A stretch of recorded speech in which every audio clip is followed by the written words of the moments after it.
Hello, everyone. Welcome to Digital Foundry, and with the depressing sense of inevitability that comes with a show with the word weekly in it, we're back. DF Direct Weekly number 182. Lots to talk about this week. State of Play comes to mind, and some fascinating spec leaks for the new RTX 50 series. Before we go on, quick shout out to our merchandising wares at store.digitalfoundry.net.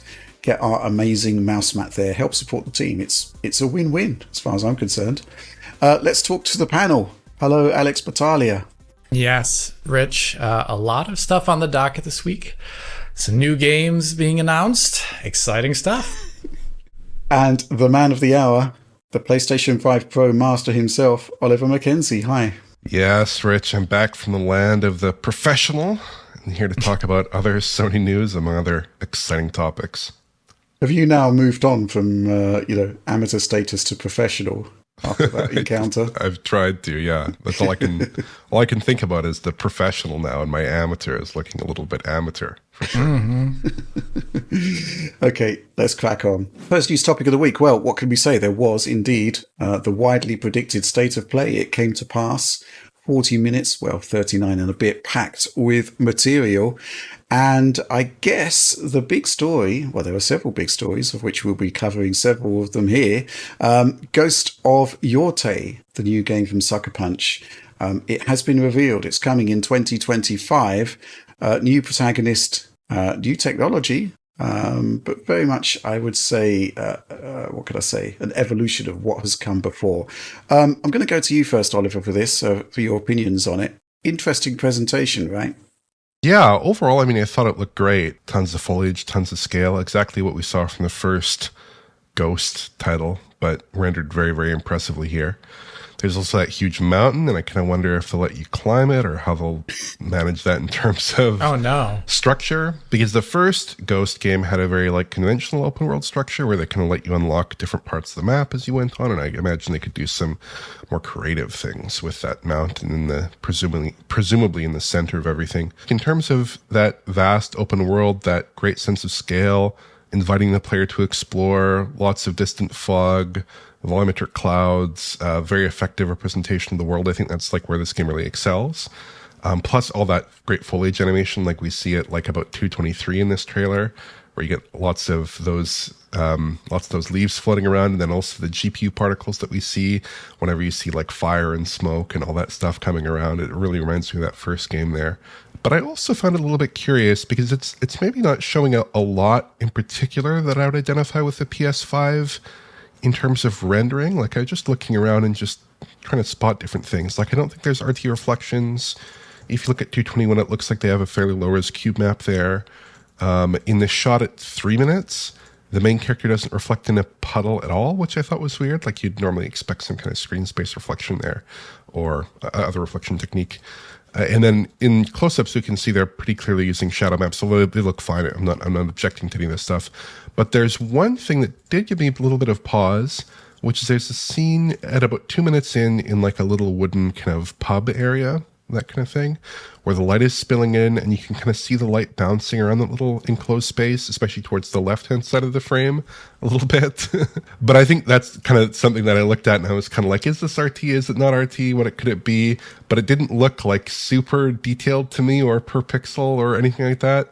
So it's kind of debatable on that front. But I don't know. It also looked a little bit weird in that scene because you see those little light sources in the candles, and then they're casting shadows onto the floor.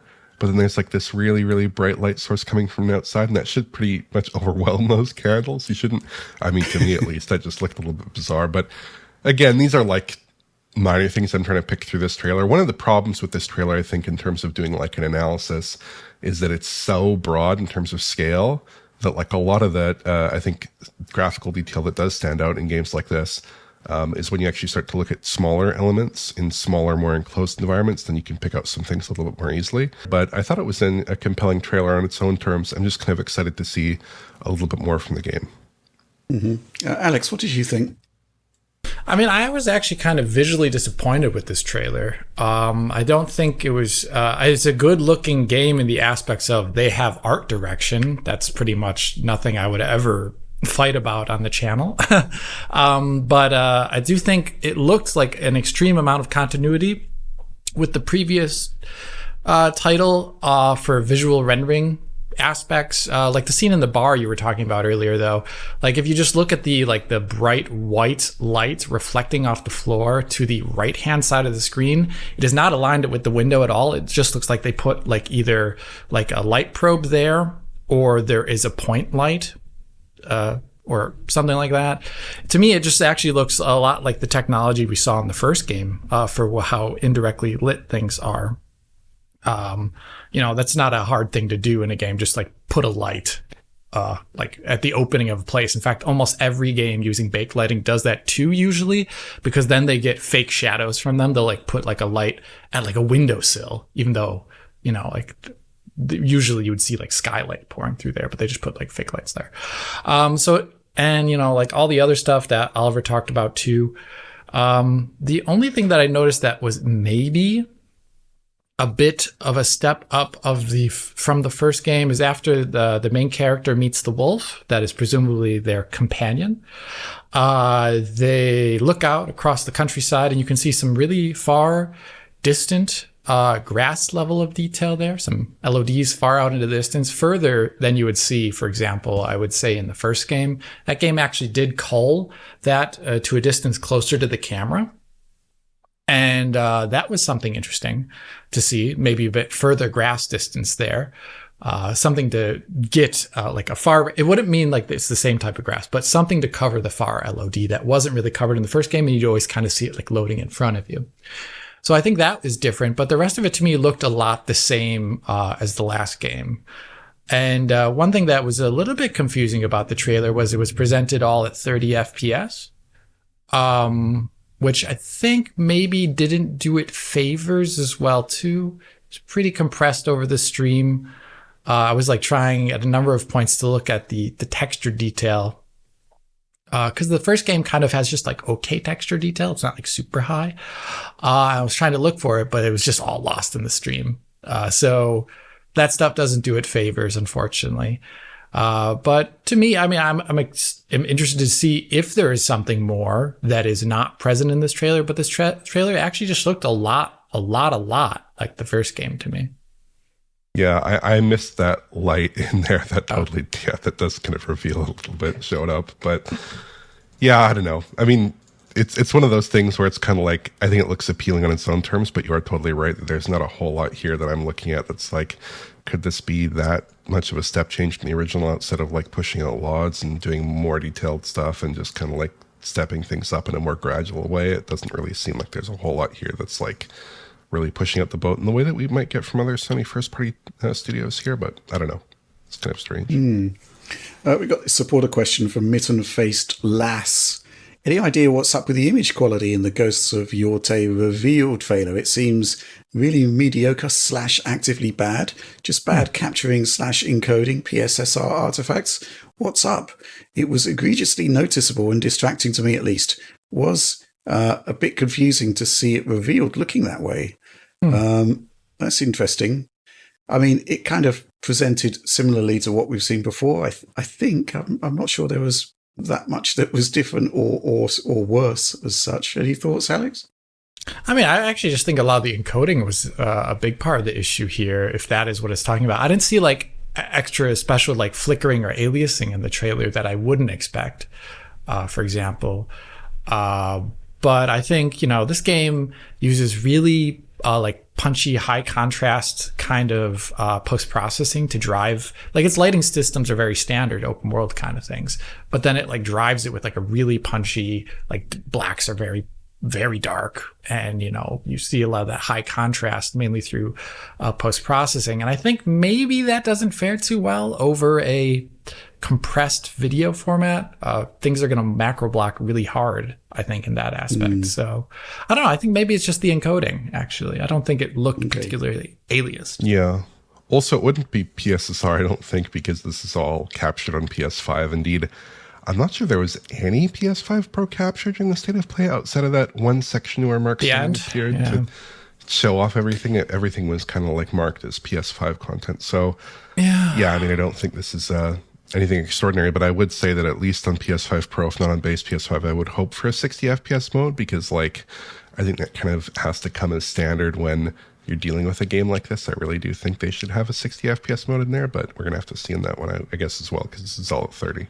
I'd say it was likely to have a 60 FPS mode based on the first one and based on the precedents set by basically all the PlayStation 5 first-party titles, you'd think. Yes. And I get your point, actually. And again, it's a fair point that at the beginning of the state of play, they always disclose exactly what the content is you're going to be seeing, unless there's a variation from it. And it just said you're going to be seeing stuff from PlayStation 5 and the PlayStation 5 development kit, which kind of makes sense. And it was pretty much all PlayStation 5 throughout, except for Power World. Yeah, there was also weirdly. That one, yeah, that was like, this is not gameplay. I think it says at the bottom. There was also another game that looked very UE5-like that surprised me with its performance. It was like open world. I forget the name of it. Is it? No, it is not that one. I'm looking at all the names of the games here in a list. Yeah, I forget the name of it off the top of my head. I'll tip Oliver about this afterwards. But there was a game that they showed that was an open world, very UE5 looking game in terms of the indirect lighting and just all the post processing. And it was running like ridiculously well, to the point where I'm like, I haven't seen many open world UE5 games running like that before. So that one surprised me. Another thing that they showed off, where I was a little surprised that they showed off this mode in it, was the Dragon Age Veilguard demo they showed off with a large introductory cinematic sequence. I do really think this game's looking pretty great, actually, at this point. I'm a little bit here or there on the art style sometimes, but I do think the rendering is really well done. And they showed off the game in a 30 FPS mode when it got to combat. I imagine this is going to be one of those games that like limits cinematics to 30. But they showed up the 30 FPS mode that the game has when they get to combat. And it did pretty noticeably, I think, have ray traced reflections on the body of water. The usual obscurance issues that we see with SSR and Frostbite titles wasn't there.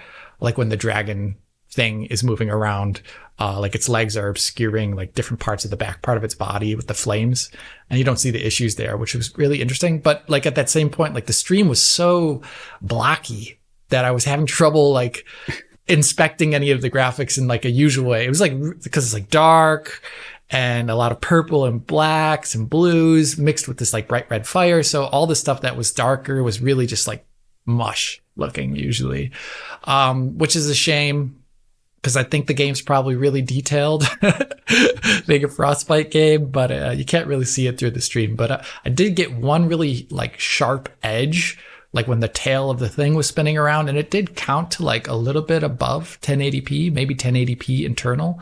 I'd presume, I think they've announced that they're using like a special version of FSR2 for the consoles on their blog. So looks like maybe 4K FSR2, 30 FPS, 1080p-ish internal with RT. That's pretty good, actually. Yeah. I think they've discussed in the PlayStation blog from this week, they said that they're doing RTAO for that 30 FPS mode. I don't know if they talked specifically about RT reflections, but it could be in there. And then they're doing a 60 FPS mode, at least on the base PS5, with no RTAO. That was kind of what they earmarked there. But yeah, so they're doing a couple different modes there. And RTAO is the one they mentioned, but could be RT reflections as well. Nice. I thought the game just looked fantastic generally. I've seen it before on PC, and if that was PlayStation 5 code, I think we're in for a bit of a treat there. I think that's all we've got to say about this. Shall we move on? Okay, so last week we were talking about the fact that Horizon Zero Dawn is getting a remaster, and there was also rumours that Days Gone is going to be getting the same treatment. Generally, a negative reception just to the idea of, essentially remastering games that already look pretty good on the existing systems and that are running at 60 frames per second on PlayStation 5. Now, at State of Play, we did actually get to see the remaster for Horizon Zero Dawn, at least. The surprise factor, I guess, was the fact that Nixxes, partner studio, are actually taking point on the development there. And it looks like a pretty substantial graphical revamp, at least, and a fair amount of effort is going into it. And I think we've got some head-to-head footage here that shows the original version up against the remaster here. And I'm now kind of in two minds about this because, what can you say? The fact that it's a $10 upgrade for people who've already got the game, kind of pretty good, right? It's a pretty good way to handle it, to get people to revisit the game.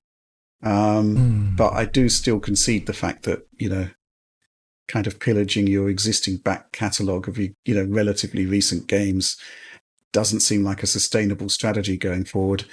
Oliver, what did you make of this particular presentation? Yeah, I mean, I was kind of surprised because when they said Horizon Zero Dawn Remastered, or when it was leaked by the rating agency, I kind of expected something that was a little bit more minor. Because here it seems like a pretty substantial visual overhaul.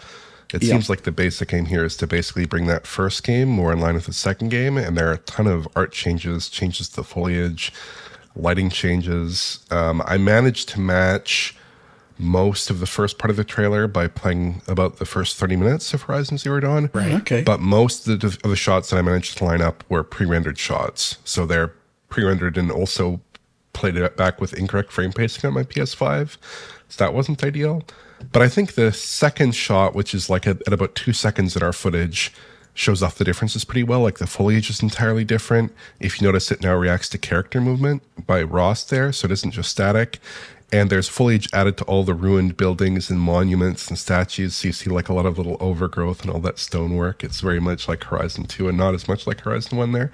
And the lighting in the scene is totally different, including things like the placement of the sun in that scene. The shot at about 5 seconds has very dense and revised ground foliage, very different lighting, and an enhanced depth of field effects. There's depth of field on objects closer to the camera. And then the next shot has very heavily revised characters as well. You see very different skin and hair shading. And if you do look closely, Rost's finger is still clipping through the bush, if you look there. But I mean, the overall lighting of the characters, the appearance of those characters is very different. But that also kind of raises one thing that I think is bound to be a little bit controversial, and I'd love your guys' thoughts on this. But basically, you see a bit of a move towards, how do I put it, a bit of a hero lighting thing going on there, which is what we saw in Horizon Forbidden West, which is that I think basically, like if I could kind of sum it up here, the artists are giving themselves more freedom to light the characters in a way that's very separated from the real light sources in the scene. The old lighting wasn't like super realistic necessarily. Because like if you look there, the lighting in the shadow direction and Rost and Aloy are totally different, even though they're supposed to be lit by the same source there. But in this new scene, Rost and Aloy have this super strong backlight around the backs of their heads, and it doesn't really respect the fact that Aloy is wearing a hood that should block out that light. Right. If there was a light source there, which should make her head appear to be in shadow instead of glowing. And then about 13 seconds, we also get a bit of that where Aloy, the baby Aloy, is kind of just glowing from all sides here, despite the presence of like a really clear, strongly directional light source in the sun and the complete lack of secondary lighting. So I didn't spot too many other issues like that in the trailer, but I think like maybe the move towards lighting that's even less physically plausible than normal video game cutscene lighting is maybe going to be a bit controversial.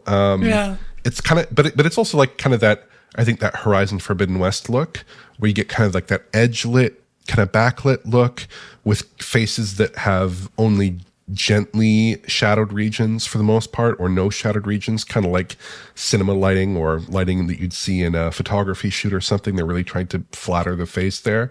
So even though that's not realistic, and even though it does stand out in a few scenes, especially when you have a camera zoomed out further, because the more zoomed out, I think the more you notice that the lighting detail in the scene is not in concordance with the lighting in the characters. Yeah. I think it's probably mostly fine here. I think it looks pretty decent. It just like, most of the time it looks good, and then sometimes you're like, wait a second, that doesn't really match, right? So it's a little thing to look out for there. So funny that you called that out, because I was going to say, like, they added the hero lighting. Especially in the cutscenes. I'm curious if they're real time now. I would hope they are, because that's like one of the standout things when you play the game now, like on PC or PS5, that you notice the interstitial cutscenes at the beginning of the game are pre-rendered for the most part, a lot of them, especially like when she's like grows older from being like a little child. And I'm curious if those are real time. I'm curious if they brought over some of the other rendering changes. Like they have the hero lighting and gameplay, I noticed too, but did they also bring over the new reflection system? Because the water that's like one of the areas they improved the most in Horizon Forbidden West was the street, not the stream water rendering so much so, but like flatter lake-sized bodies of water usually. Where there you'd see the SSR would blend into a semi-real-time cube map system that was like aligned pretty well with the environment. And that looked a lot better, I would say. Like the water ripple tech too that they added in the second game was a lot better. I actually think also in comparison to the original game on PC, they added like some weird touch bending stuff with the foliage on PC that didn't ever look right.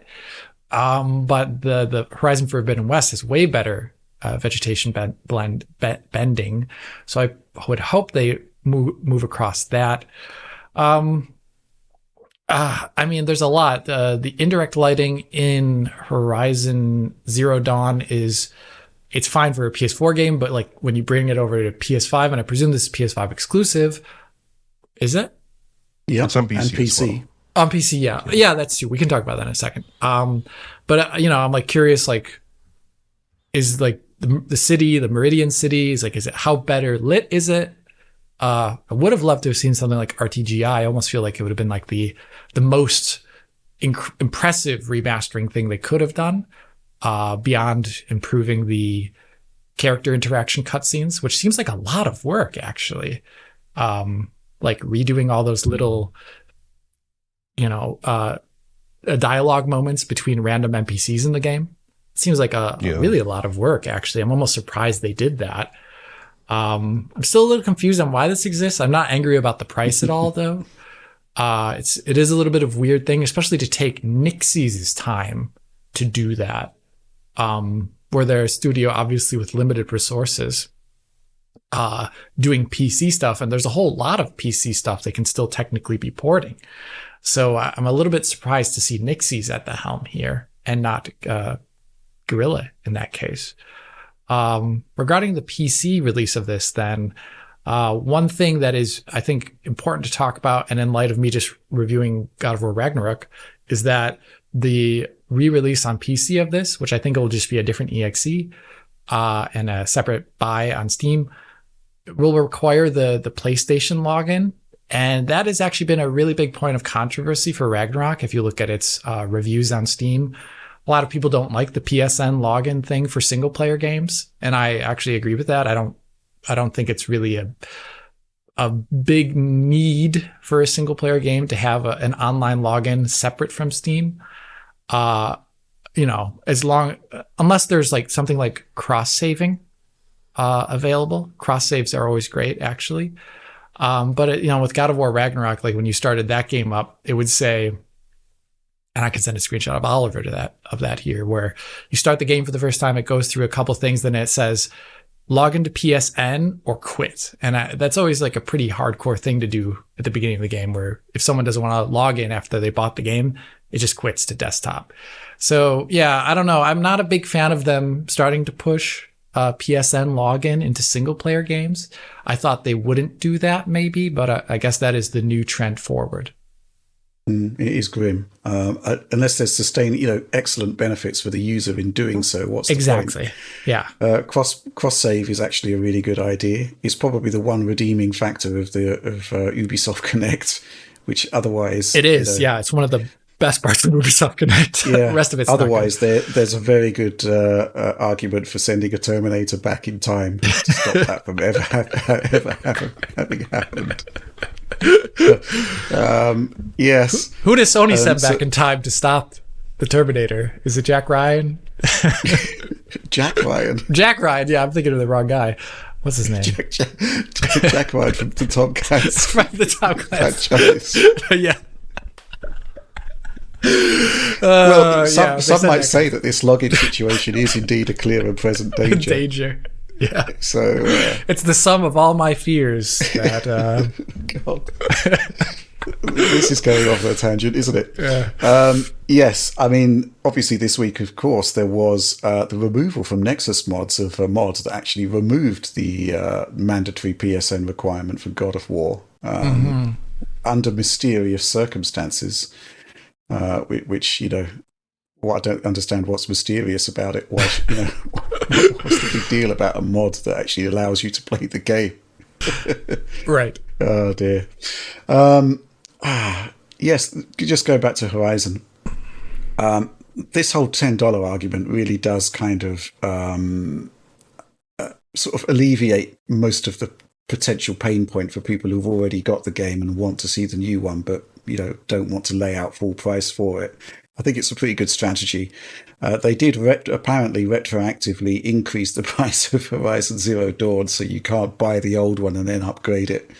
But that is kind of like indicative of the kind of things that you've got to put up with if you're going to lock yourself into the PlayStation ecosystem, which isn't great. Nothing stopping you buying a disc copy, of course. And I'm not sure they're able to do anything on PC to that extent, but, there it is.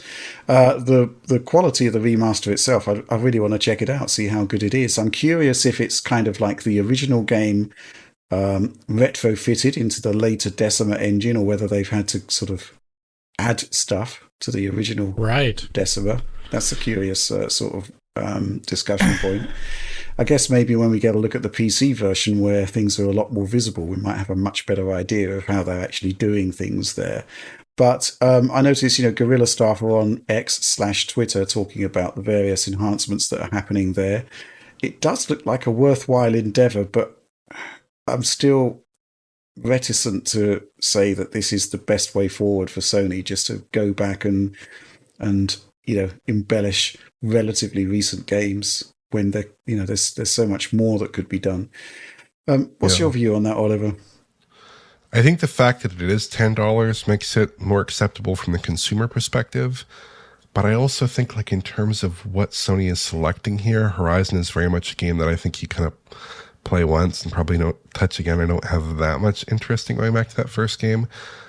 And then, like, if you look at Sony's back catalog, I think that there are so many titles that should get a remaster treatment, especially from games that don't already run on the PS5 at basically like 4K 60 or 4K checkerboard here. Like, this already runs really well, especially like older PS4 titles like Bloodborne that didn't get PS4 Pro enhancements, didn't get a PS5 port, didn't get PS5 Pro back compat enhancements, or PS3.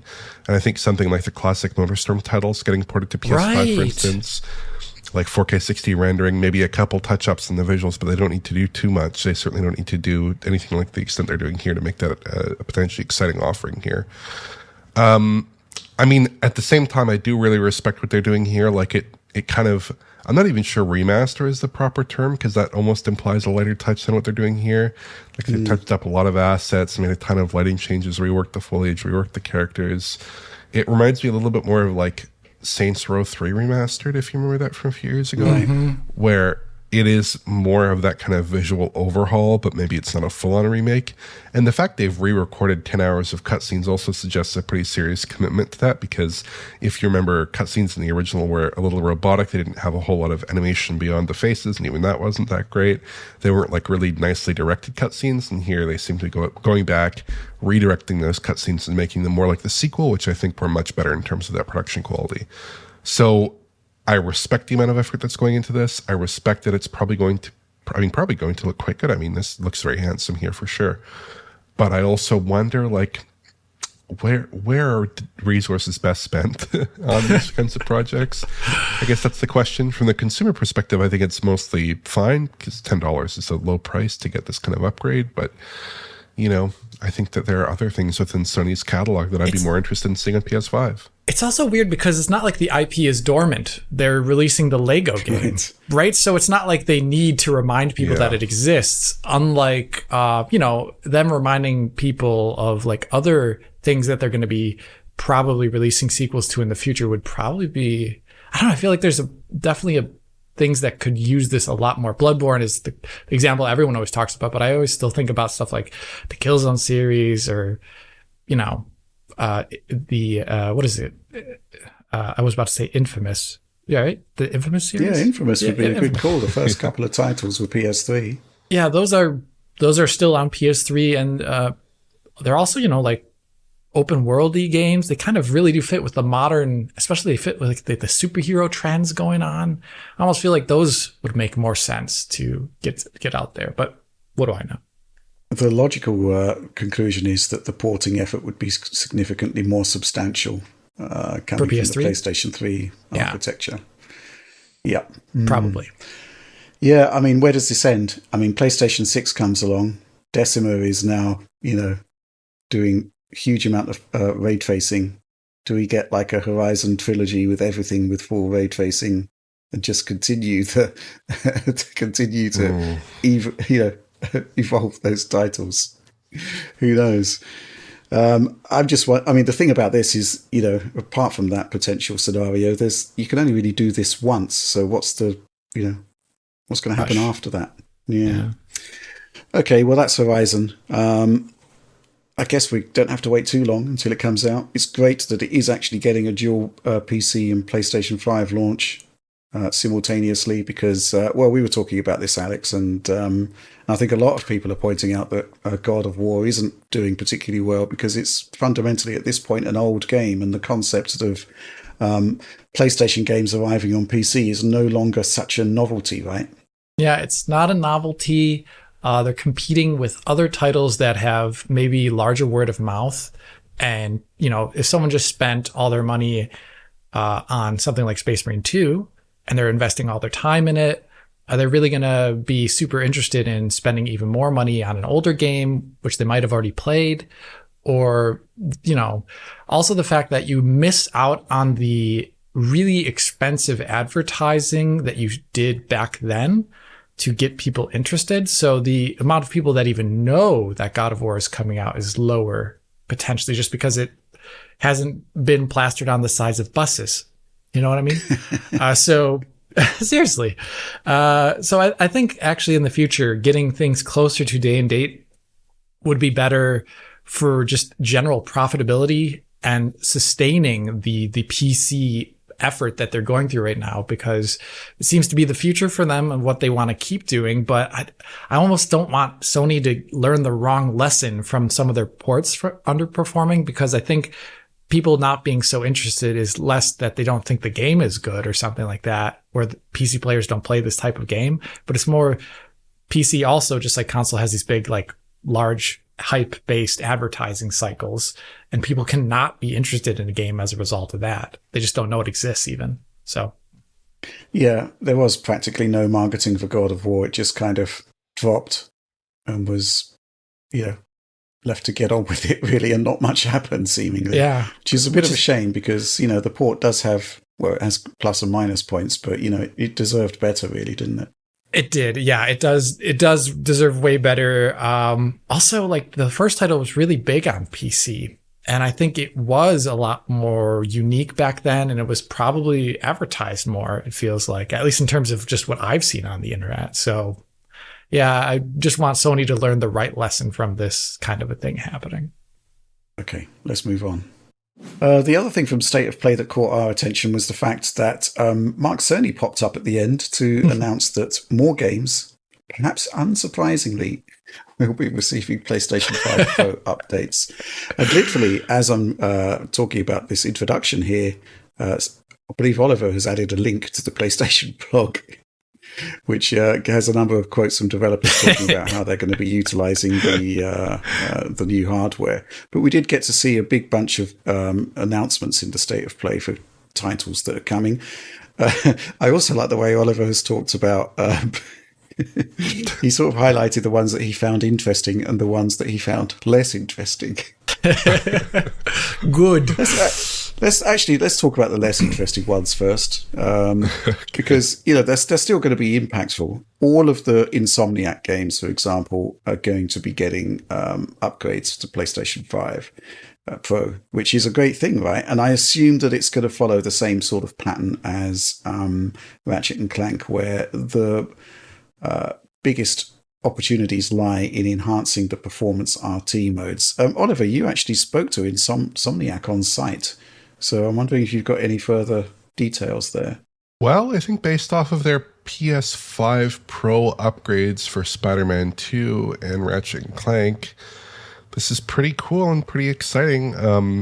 They're basically taking those performance RT modes, it sounds like, and dubbing those as the performance pro modes and making those kind of the default here. And that extends, I guess, to Spider-Man Remastered and Spider-Man Miles Morales, which is pretty nice.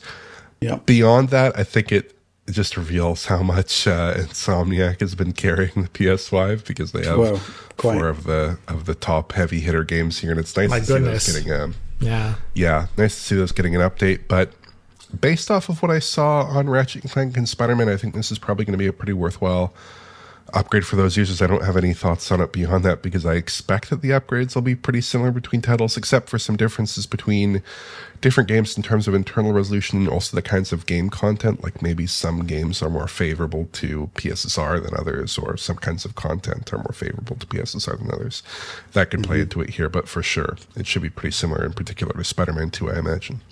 Mm-hmm. And it looks like The Last of Us Part 1 is likely to receive the same enhancements that The Last of Us Part 2 did, which essentially is an upgrade to the performance mode with PSSR.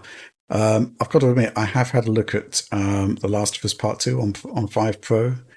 I was actually really taken aback by how good it is. You know, going back in the day, we looked at The Last of Us Part 2 and, you know, fidelity versus performance mode. We kind of thought the performance mode was the place to be, because obviously it runs at 60 frames per second and the visual hit didn't seem that pronounced. But now you have the best of both worlds, and it does make a profound difference. I thought that was a really, really good enhancement. If the same thing is happening for the Last of Us Part 1, which I'm kind of reading between the lines here, that does seem to be the best way forward there.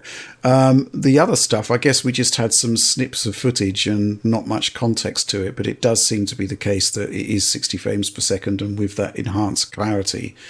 But it's the it's the other titles in Oliver's more interesting lineup of pro enhancements that are catching my attention here. Jedi Survivor, for example, getting ray tracing in performance mode. Actually, thinking about it, Alex, you're on a kind of sabbatical from discussing anything to do with Jedi Survivor at this point, aren't you? I think I typed that in our chat. I was like, I'm done. You're done with Jedi Survivor. You're all Jedi'd out. I'll go to Oliver on that one then. I mean, that's quite exciting, isn't it? Yeah, I mean, well, exciting, it depends. It depends. They're talking about 60 FPS with RTAO and RT reflections, and I guess RTAO, they're talking about what we usually call RTGI in that title, because they never really discussed it beforehand, so I guess that's what they call it. One shot from the trailer counted at roughly 1080p internally across a couple of shots. Oh, wow. Which is respectable enough, I suppose. But they said, interestingly, kind of parsing this quote, they don't describe the pros delivering 4K 60 here. So I wonder if this is maybe PSSR to 1440p and it's less ambitious there. I kind of wonder about that, but I guess we'll have to see. But they do say PSSR is part of both modes, but they do emphasize that 4K rendering only for the quality mode, which I thought was interesting.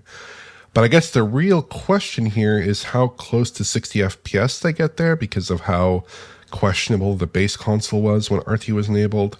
And given the CPU burdens that may impose, at least judging from the PC code, you kind of hope for an increase in overall playability because of the pro enhancements, and not potentially a decrease in playability. And the game is in pretty okay form right now on base PS5 in that performance mode, at least in terms of getting to a stable performance level. It's pretty much there. And again, the way they did that, which I took a look back in, I think, September of last year, is they removed the RT AO and RT reflections completely from that title. So here they're going back and doubling back and making a change there. I don't know if that's necessarily for the best, but we'll have to see. Well, it should hopefully work out.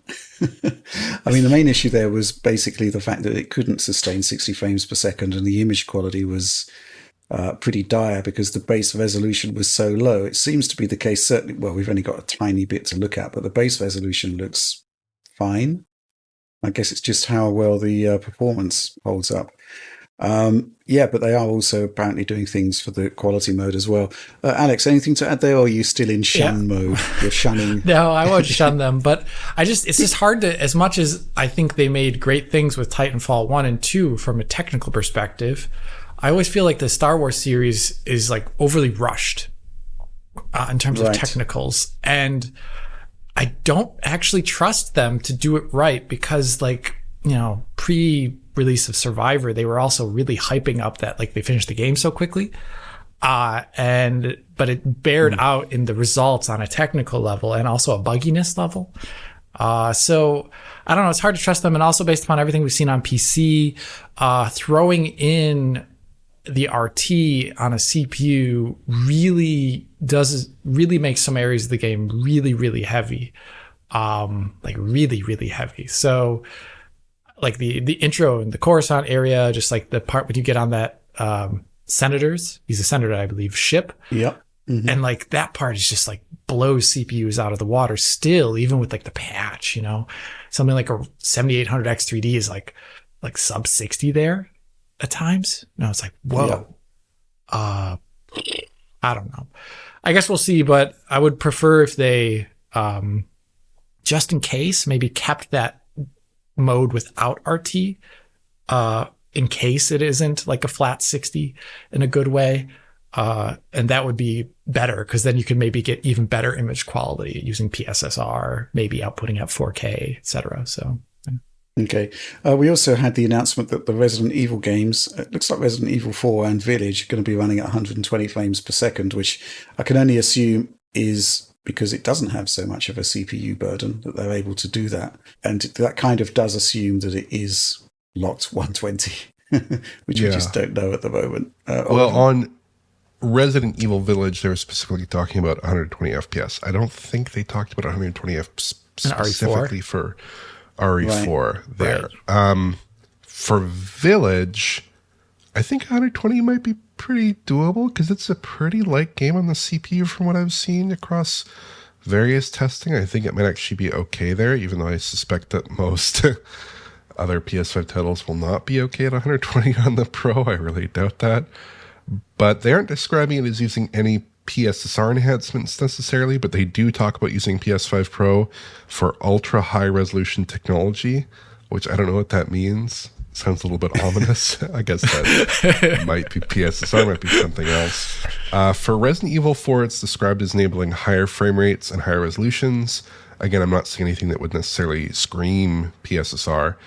But given that it's Capcom, I just hope they don't mess up the Pro functionality, because they tend to have different priorities than I would sometimes when optimizing a console game.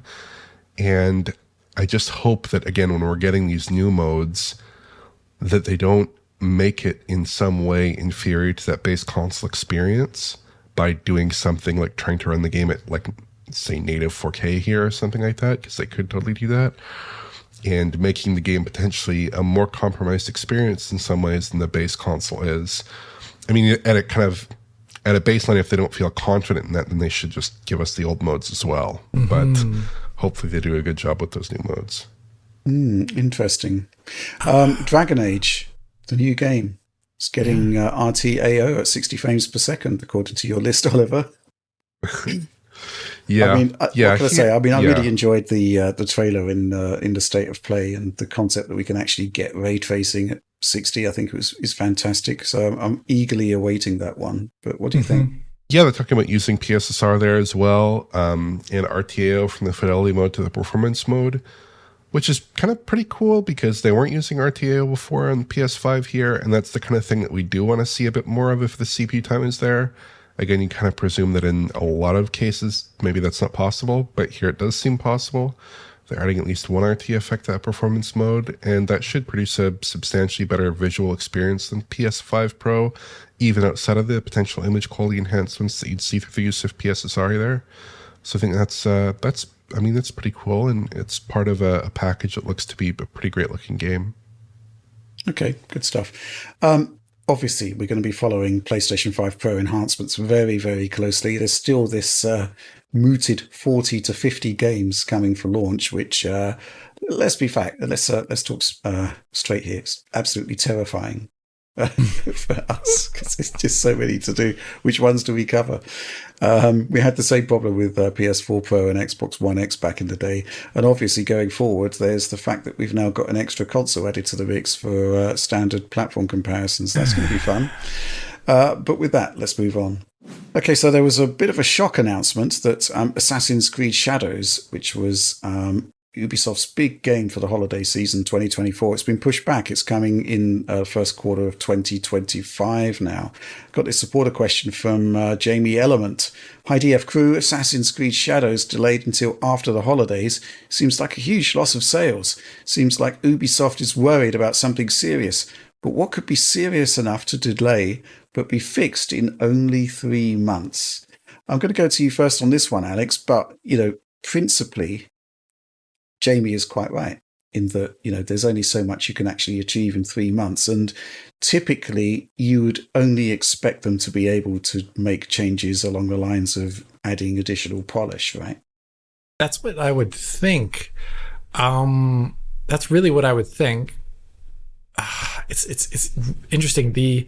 They mentioned, I think, as a part of the press release, something about it being like ensuring like performance and quality on various configurations or something like that. Is like the wording is a little bit different. And I do think back a little bit to what was it? Assassin's Creed Unity.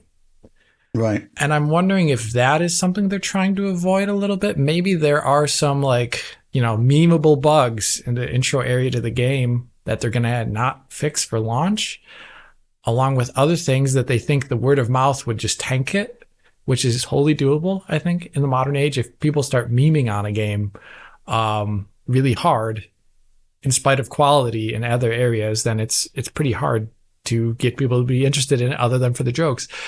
I'm worried. I'll be a little bit curious about this performance in some way. I don't know. Maybe there's some sort of larger optimization pass, which they were planning to be doing as part of their seasonal updates with the game. A lot of games now release without all the optimization on day one. It comes in usually through patches now for a lot of games, especially bigger games that aren't Call of Duty. So maybe that was it. I'm also just, it's super weird to see them want to miss out on holiday sales. So people are going to have spent all their money during the holidays on getting new games, but then in February, they're going to spend again. I don't really know. Actually, very curious about the decision here. Oliver? I think it could be good to get the game out a little bit further, but in terms of what it would mean commercially in terms of that release window, I think late 24 was looking pretty light in terms of new game releases as it stands. And if anything, pushing it to February 25 puts it in a really crowded release window, weirdly, with Monster Hunter, Avowed, Civ 7, Kingdom Come Deliverance 2, and the new Like a Dragon game all launching that same month. So that's a really busy February from the usual expectation there. In terms of what they are going to do to kind of polish the game up or make some changes, I thought the demo from June looked pretty all right there.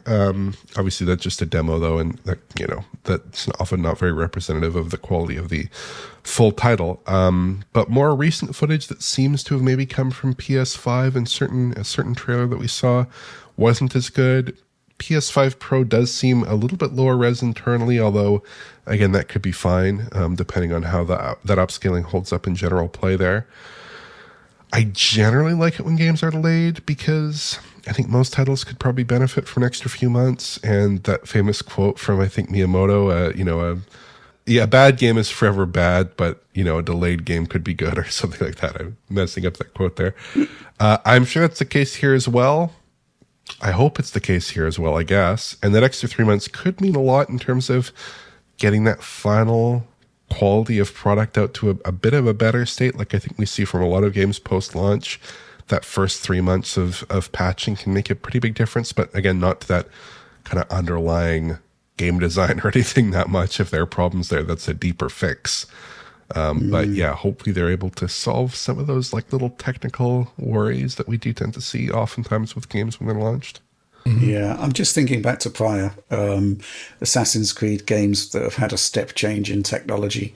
Obviously, the classic one is Unity, where the game launched in a state that was not good and required multiple patches to get into a fairly reasonable state, but ultimately the game itself was just too ambitious for the hardware that it was delivered on. Kind of came right in the end though, but it did take time, and the hit to credibility and probably sales must have been quite substantial. Then the next step change, I guess, came with Origins, which seemed to launch okay actually, but I do remember seeing the game sort of E3 time and being highly concerned about it because it was really, really in a rough shape. And maybe there's something similar happening here, but to a lower extent, so to speak, because the stuff we've seen doesn't actually look that bad, right? But, then again, you could possibly say the same for Star Wars Outlaws, which was kind of shaping up to be pretty good pre-launch, but then didn't have a particularly great launch at all, and certainly could have benefited from, well, certainly a change to the marketing strategy, but also just having all of the tech patches done before launch rather than post-launch. This sort of concept of launching with a game that isn't technically sound or as good as it could have been really is not great and kind of needs to stop. And if that's the approach they're taking with Assassin's Creed, then great. One thing that is curious, Oliver, the Assassin's Creed footage we saw at the PlayStation 5 Pro reveal was 60 FPS, right? That's correct, yes. Yeah. So, we kind of know that, at least now we know that there's not a CPU limitation that's holding back a 60 FPS mode for the new Assassin's Creed. Yeah. Because previously we'd only seen it at 30, right? Yeah, previously we saw it at 30 FPS, but on what I suspect was PC because it counted at native 4K there. So it doesn't really tell you all, doesn't really inform that conversation a whole lot. But personally, I don't know, getting back to that kind of conversation on marketing, I kind of just wonder here if it's like you have this title that is maybe not really connecting with people, kind of like Star Wars Outlaws maybe didn't.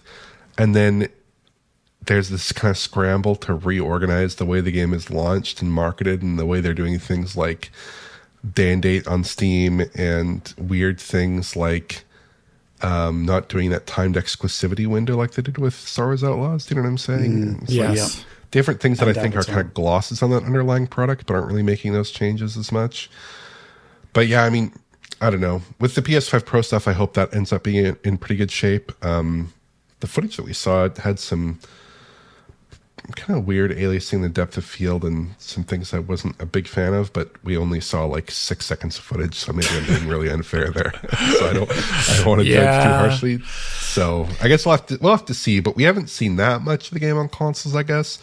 That extended demo on PC did look pretty good. Yeah, Alex, the day and date on Steam must be good news for you. It's great news I think that's the way it should be. And we see them also now bringing Outlaws, I think on like November, like mid-November, maybe mid to late November, out on Steam. And I think that would have definitely helped these games get better sales. Because once again, there's like a huge market on Steam of people who only use Steam, which is a totally reasonable stance to have, I think. And you're just ignoring that and releasing it a year later and expecting people to be excited about it again. Yes, it just doesn't work that way, I guess. I'm also curious what that means for the cross login. We see now with Dragon Age Veilguard, they are purposely putting out like words that say, we will not require login to the EA, the EA service to play the game on Steam. It won't boot up 2 launchers. Ubisoft games could really use that too, I think. I do not like games that load up 2 launchers at the same time. It's such a waste of resources for the PC. Some of these are also like GPU web accelerated interfaces and stuff like that. You can't turn them off. You can turn them off in Steam's case, but these are things that just waste memory, CPU, GPU cycles for no good reason. And I don't care if I get Ubisoft points or something by logging the game. So I just hope there's some sort of turnaround there for these titles. I think Outlaws beyond the polish, is actually an interesting kind of stealth game. Fun. Just kind of like how I like the Avatar for its being not so Ubisoft formula, actually, at the end of the day. And this one is probably going to be more of the standards formula that we expect. I mean, at least Assassin's Creed games tend to be that way. So, yeah, I'm just curious to see at the end of the day how it runs on console. This is a big step up for the engine, RTGI, apparently like virtualized geometry like we see in Nanite, but I don't know how they're doing it, obviously. Wow. And probably a number of other things that they haven't really talked about openly yet. So, yeah, how does it run on console? Looks as though we've got an extended wait, though. Okay, with that, let's move on. Okay, next news topic. This is something I asked Oliver to look in because obviously we had our big PlayStation 5 Pro hands-on this week, and one of the components of that was Dragon's Dogma 2. And we got to see how it looked and ran on the PlayStation 5 Pro, and Alex actually did the frame rate testing for that particular clip. And because he was particularly interested to see how that would all pan out. And so we included it in the Direct, and it kind of demonstrated that, you know, this concept of 60 frames per second gaming on the Pro, it's going to be title dependent. But I noticed a lot of people picked up on the analysis in that and were kind of like trying to demonstrate that there were perhaps bigger Pro advantages than we actually think there are, because we hadn't actually looked at the latest patch for Dragon's Dogma 2 on the standard consoles yet. So, Oliver, can you talk us through your testing here? I guess there's two things here, which is, first of all, how does the base compare to the Pro as close as we can get them in similar scenarios where we know the CPU is stressed? And secondly, in terms of A to B comparisons with the existing clips that we have of the game, is there that much of an improvement? So I think what I'd say here is that if we look at the Pro footage and we try to match it with max settings on the base PS5 there, we get a much lower frame rate on the base PS5. But you do have to remember that the PS5 is probably rendering something north of 4 million pixels in general play there, whereas based on pixel counts, the PS5 Pro is probably rendering more in like the vicinity of 1080p with PSSR. So right. That is opening up a lot of GPU time in all likelihood with the PSSR process from a much lower resolution with that larger GPU there. So I think that explains some of it there. And I think one thing that's very interesting that I did here is when we remove the GPU more from the equation on PS5 by engaging the very lowest settings option, that low quality option, which turns off the RT and turns off or rather lowers the resolution, we get better frame rate numbers than the Pro footage. Right. So if we add in the RT, but keep the GPU bottleneck out of that picture, you might get something like Pro performance there with the increased burden in that CPU there. Assuming it's CPU limited there, it doesn't seem like rocket science there to me to get that PS5 Pro performance. It doesn't seem like something that's that transformative. And again, I kind of think that people looking at Dragon's Dogma 2 and saying this is like exemplary of PS5 Pro performance should probably find a different game, because this game has such weird performance and it's got so many bits of strangeness, and the way that it runs on consoles is kind of in some ways a little bit inexplicable. So yeah, I mean, in person it felt like in the city we're looking at like maybe 50-ish FPS in that city area, doing a little run through it ish, maybe a little lower, which seems like it'd be kind of in the cards here. But I guess in terms of that second question, in terms of performance relative to prior patches, I did test the new patch on PS5, which I think is patch 9 relative to patch 7. In GPU bound scenarios, there's no performance difference. It runs exactly the same. But in the city, it does run a little faster than patch 7. A little bit faster, not much. It's not a huge difference. It's maybe a few frames per second, but it is there. And it is consistent throughout the run. So it's consistently running like anywhere between 2 and 4 FPS faster than the base PS5 model there. So that is something. It's not transformative. And again, that's an increase that's happening independent of a hardware change. So yeah, I do think that people who are looking to Dragon's Dogma 2 to give them view on the PlayStation 5 Pro's performance should probably pick something else. And I also think that if you actually look at that base PS5, the fact that I'm able to actually get a higher frame rate in that Pro footage shows that this game is actually, a little bit different than what people maybe are expecting from it. Okay, fair enough. Any comments on that, Alex? Because you were curious about this one as well, weren't you? Yeah, I was. I was just curious, actually, with regards to the running through the city. Like, if you look at it now, like, where's the frame rate hovering when you're running through the city, doing that run around that you did? Like, what is it hovering at nowadays? It's at like 36, 37, 38, something like that. FPS. That's interesting. With RT fully on. All right, that's interesting. I'm wondering if it's also there running into both. Like, I'm just curious, like, how much of it is the GPU versus CPU? We know the area, at least at launch, was super CPU limited. But now that they haven't changed the graphics, but the frame rate keeps going up, I'm wondering if it is actually technically could run faster in the CPU in that area, but the GPU is just getting in the way. You know what I mean? It's hard to know. I guess we'll know a lot more when we can do one-to-ones when the Pro comes out, which will tell us, other than like the little performance bump that you'll get on the CPU from the Pro having a slightly faster CPU there, then we'll actually get an understanding of where the bottleneck lies. Absolutely. Okay, with that, let's move on. Okay, so this week, we actually got a bit of a double header of Monster Hunter Wilds. Obviously, the State of Play had a new bit of footage in there running on PlayStation. But primarily, to begin with, we're going to be talking about the release of recommended specifications for the PC version of the game, because, man, you've got some stuff to say about this, haven't you, Alex? Hot on the heels of Dragon's Dogma 2, I think and a couple of other hints throughout this like last generation and the way Capcom released games on PS4 and Xbox One. Yeah, I think they've had some like strange ideas internally about like how to optimize a game for a set frame rate. And I think it's bared out in some of the results for their non-linear corridor titles. So Dragon's Dogma, I think 2 didn't run very well, and it still doesn't run very well in a lot of ways. And I think also their last Monster Hunter game on PC and console also didn't run too great. And unfortunately, the specs that they released here for the PC version so far also point to perhaps a game that'll run in a troubled manner, at least at release.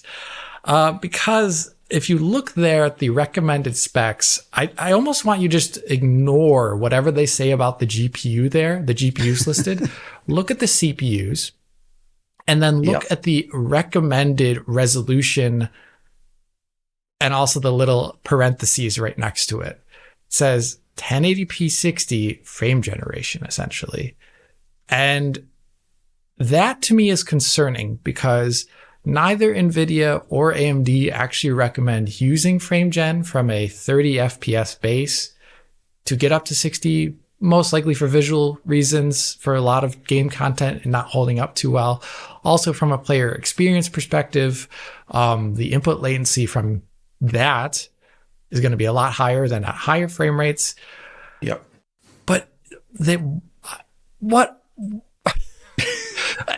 we just saw this recently with Black Myth Wukong, where that is not a great experience visually and input latency wise. Like, it doesn't look great at all. And they're saying to do that exact same thing on a PC game. Now, I don't know what to say to them about this other than you should have written the spec sheet differently. You should not have the expectation to have frame generation as be part of the spec sheet's recommended spec. If it was a recommended spec for something like path tracing, I'd find it more reasonable. Yes. But yeah, because frame generation is being the way we achieve great path tracing performance these days. I think it's an accepted thing. But for a game that is not going to be using path tracing, I don't know. And you just go back over to that state of play footage of Monster Hunter and the last couple of times we've seen it before this. I don't know. They keep showing it off at 30 FPS ish. And I did notice it's having the frame pacing issue in the trailer. And I'm just kind of worried about this release as a result of that. I don't want to fearmonger about recommended spec sheets because sometimes they're written very poorly to give you bad impressions about games. I think Alan Wake did that a little bit too. Like Alan Wake 2 was realistic, maybe even a little too hardcore in their spec sheet release. Then the game kind of ran fine, actually. It was just GPU heavy, right? And here, I'm actually worried. I just ignore the GPUs, just look at the CPU section of that recommended specs there. And I'm thinking, like, is this a game that is going to be CPU limited just like we saw with Dragon's Dogma 2 in a bad way? So far, they have yet to prove that this engine can do dense open worlds at like really good frame rates. So I don't know. What do you guys think about this? Well, I don't really know what to make of it, to be honest, but it's not great. Recommended specs, okay? They're recommending this stuff, and then they're saying, oh, but you're only going to get 60 frames per second with frame generation under the medium graphics setting. So is medium graphics setting the recommended setting? What's happened to high and very high ultra, etc. That doesn't make sense. Secondly, let's take a look at the processors that they're recommending here: 11600K, 12400, 3600X, and 5500. Those are two very different. I mean, it seems to me that based on this, you've got a wide gamut of recommended CPU performance, because a 5500 versus an 11600K that's so is different. Actually quite different. So that doesn't make sense either. It's just baffling. And okay, let's get this straight then. 1080p 60 with frame generation. Let's say you're running locked to 60 frames per second. That means that you'll be getting 30 frames per second generated by the GPU in the traditional sense. And for that, you need a 6700 XT for medium settings. This is at 1080p. At 1080p. This is like mind-boggling. So I think anybody that's putting frame generation into recommended specs needs to quote unquote have a word with themselves, because it's just not great. And if this is indeed how heavy the game is, and to be fair, 2070 Super, 4060, these aren't high-end GPUs. Why isn't there a high-end specs tab here? Why is it just minimum and recommended? I wouldn't recommend those specifications for that level of performance. What's going on there? This just doesn't make any sense whatsoever. Oliver, what do you think about this in general?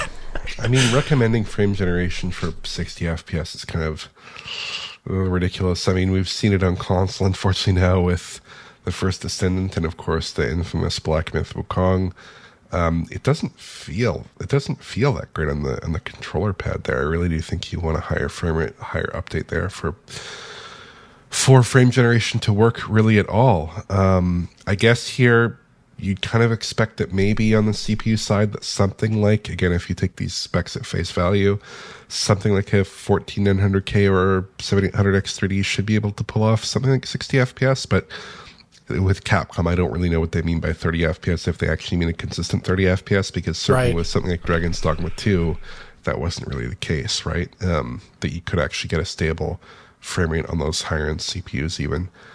I guess there's also a question about like what kind of technologies they're pushing here, because like if they do ray tracing, then maybe that's more understandable, not acceptable, but understandable. But I'm not really seeing any like I'm seeing like the classic RE engine SSR, basically, to put it less diplomatically, in some of these scenes where there's like really nasty issues with occlusion and it just looks not that great. I don't know about RTGI. Hard to say. It definitely doesn't look as good as Dragon's Dogma 2, I think, in that respect. Like the indirect lighting doesn't look as good. Right. It doesn't look, it just doesn't look that great in general. I mean, maybe it's the older RE engine RTGI, maybe. I don't know. Maybe not. It's a little weird. But I also do feel like with these Capcom games, they kind of just develop the game, don't really put that much thought into performance, I feel like, and then kind of just assume that you have a powerful enough PC or a VR display to kind of power past those issues, instead of developing games with a really strong performance target, like setting your profiling tools to 16 6 milliseconds, 16.67 milliseconds, and then it flashing red anytime you're over budget, kind of the way that it maybe should be there. And I certainly don't want to look at this game in, 6 months after launch, and we're talking about how patch 11 improves CPU performance by 2 frames per second on consoles. Like, I don't want to do that again. I think it's just ridiculous. I think that these games should not have those kinds of issues. I think it's a little bit of an insanity there, but yeah, I don't know. I don't know what you thought about that, Alex, but I think it's really ridiculous. I'm just afraid that we're going to enter another patch cycle game where we are making DF Direct or sub videos, taking away time from games that release in better quality, because this just does not instill confidence, unfortunately. And neither has, Oliver, what you're saying about the RTGI is very interesting, because I would presume they're using it because there was some sort of slide on their last internal presentations that they put on their YouTube channel where they mentioned like all future titles released by us will be using this version of ray tracing or something like that. It's like on that slide there. It didn't include Dead Rising, interestingly enough, which doesn't have RT. But if this is using the RTGI, it is so hard to see. It's like, look at that State of Play trailer. Like, I don't know. Like, this game's art style is, I think, actually making it kind of look really muddy and hard to see a lot of stuff. It's very gray. Yeah, it's so gray. And I think about the Monster Hunter that came out on Switch, that most recent one. That's like all colorful and really pretty and fun. This doesn't look like that. And I don't know. I think the art style, if their RTGI is there, and I hope it is based upon the spec sheet, then it is not showing off well, or they're not showing it off well. We'll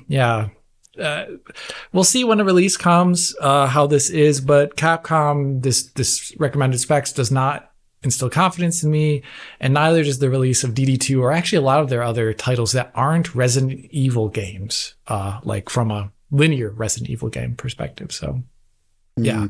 Well, Alex, I've just gone to the Steam page for Monster Hunter, and because I really wanted to see what the minimum specifications were.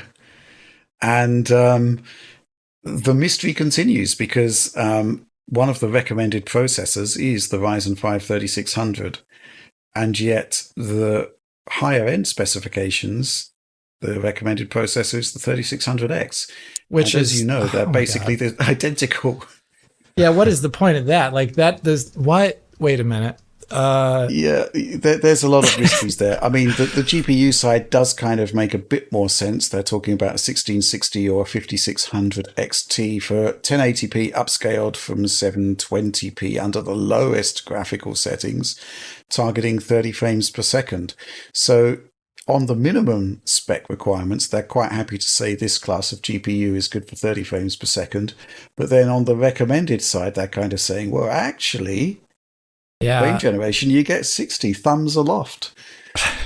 It's just a total nonsense, really. I really want to see this game now to see just what is going on here, because it's an enigma wrapped within a mystery, wrapped within what seems to be a layer of incompetence. It's just totally baffling, really, isn't it?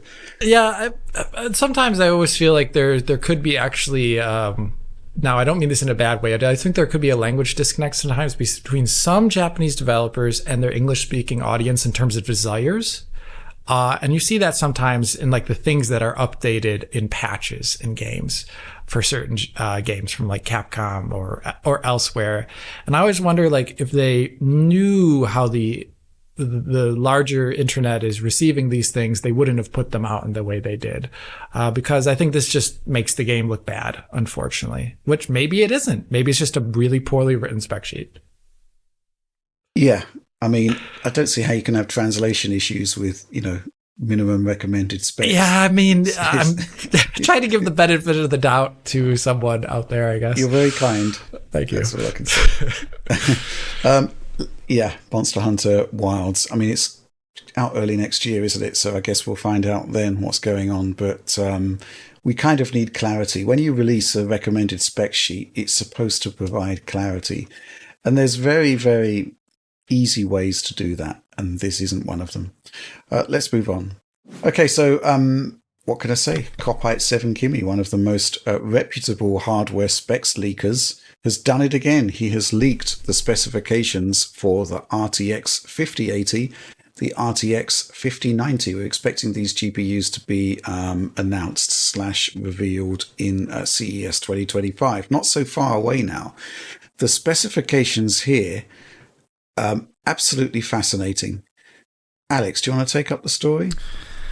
Well, yeah. So I guess the thing we're seeing with the RTX 5090 and RTX 5080 specs is with a lot of NVIDIA things, they are changing up internally, like what position, like the internal, like the individual chips in the stack of chips that are usually released from 5090, 5080, 5070, et cetera, going lower. It's changed over the generations from the RTX 2000 series, 3000 series, and RTX 4000 series was even more extreme, where there's kind of like a large, like the 4090 started getting way bigger than the originally released 4080. And then like in terms of how much power it is.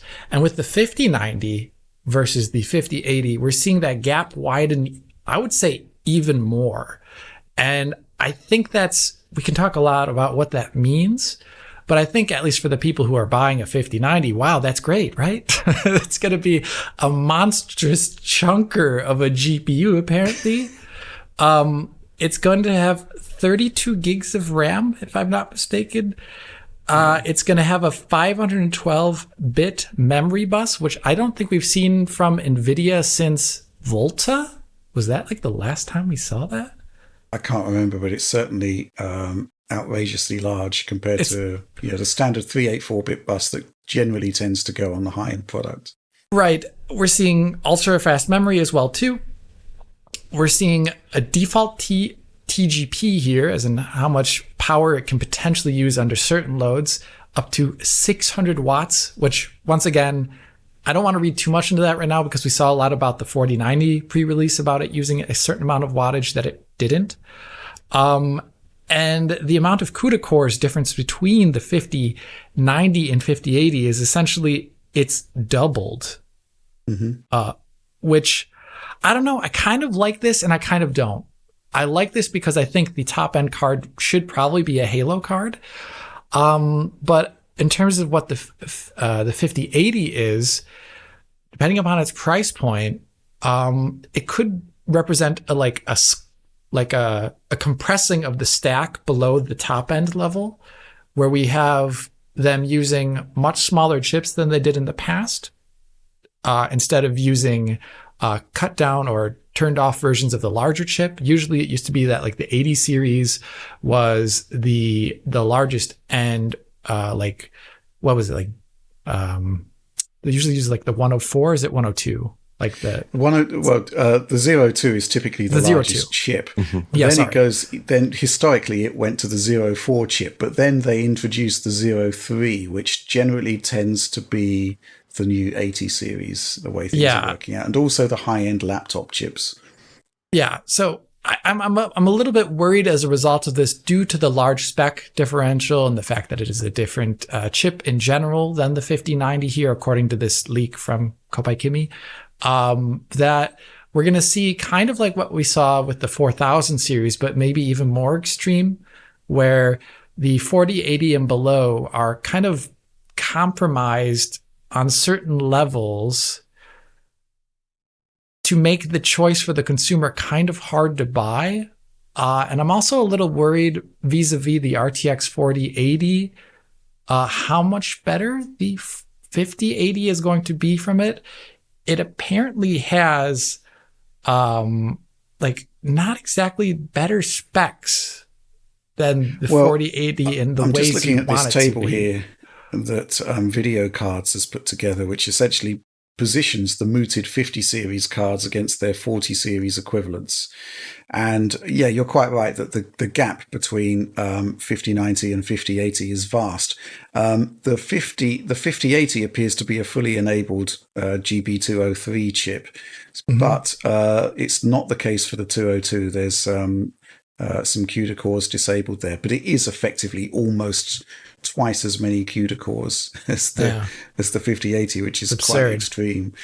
Yes, and obviously you've got double the memory interface, and gigantic gap in bandwidth, 600 watts versus 400 watts. That's extreme. 600 watts is kind of nuts.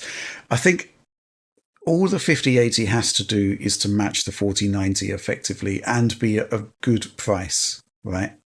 Which is something that NVIDIA pretty spectacularly failed at for the 80 class with Ada Lovelace. Mm-hmm. And even the 4080 Super at $1,000, it can only really justify itself at $1,000 because of the performance differential against the 4090, which is like $1,600. Beyond, the Halo product does seem to be in a class of its own. It does look like a rerun of that. So the question is really, how much is the 5080 going to cost? Similar to the way the 3080 was a good price, and that therefore defined the value proposition for everything 100%. Else going down the stack. That pricing on the 5080, I think, is going to be crucial.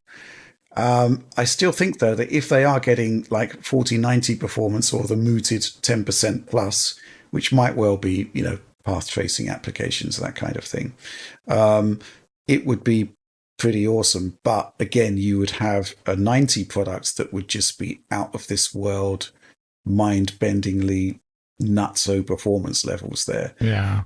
You just don't really know, do you?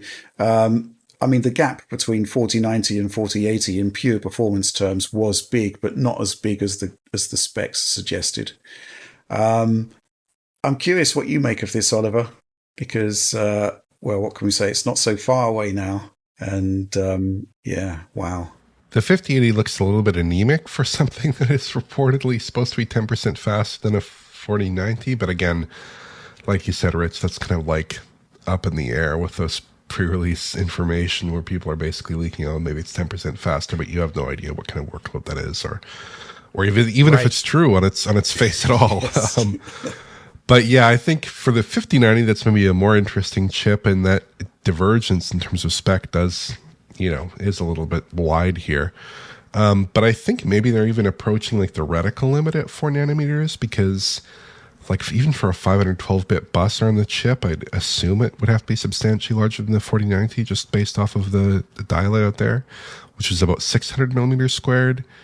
And it just looks like an absolute monster, especially at 600 watts, 512-bit bus, 1.8 terabytes of bandwidth almost there.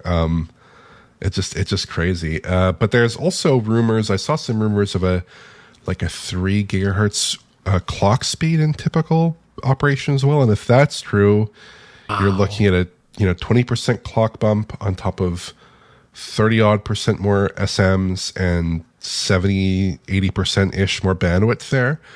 That would be a good way to get a much faster GPU. Again, we don't know a whole lot about the specifics of the hardware outside of that, but yeah, that sounds like a much more compelling product. But I guess there's some interesting math here with how did they get that 5080 indeed to 4090 level performance, if that is indeed the target there, or even higher than 4090 level performance.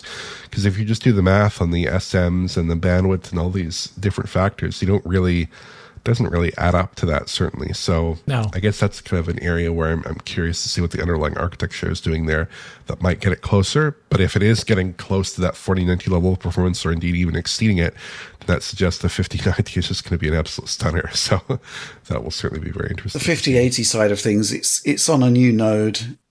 The clock speeds should be faster. It does have a new architecture. So those are all potential factors that will weigh in its favor that could get you up to that sort of 4090 limit. And I guess you kind of have to do something with the 80 product to make it compelling.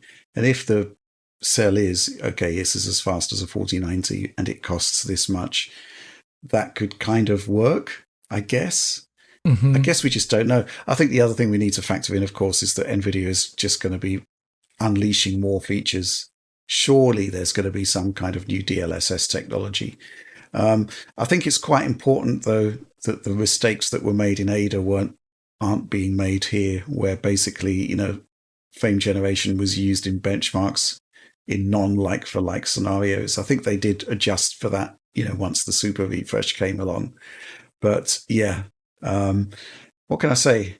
That big gap is slightly worrying, though, isn't it? It's kind of like a rerun of what happened with Ada, and more so even. But final thoughts, Alex?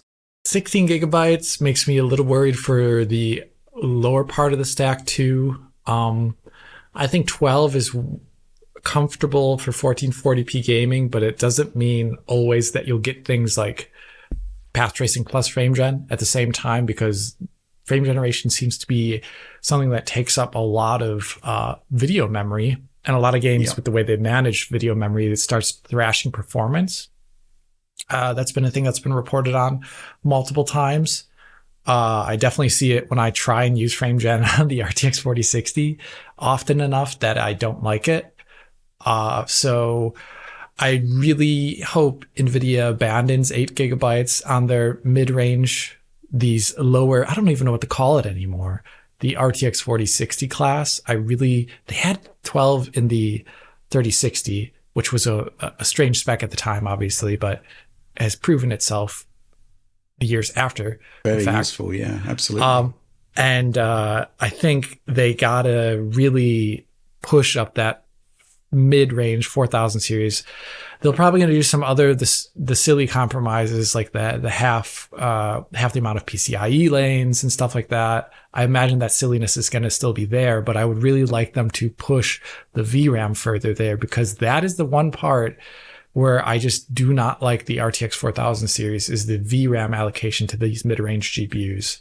I think it should be way better. So let's hope that the 16 gigabytes on the 5080, which is the same as the 4080, is not indicative that the lower parts of the stack are VRAM starved like they were previously. So yeah, that's what I hope. I think you're in for a disappointment, to be honest, Alex. Yeah, I'm in for a disappointment because there's this idea that people who play at 1080p, like games at 1080p, can still break 8 gigabytes of VRAM, and sometimes unreasonably so.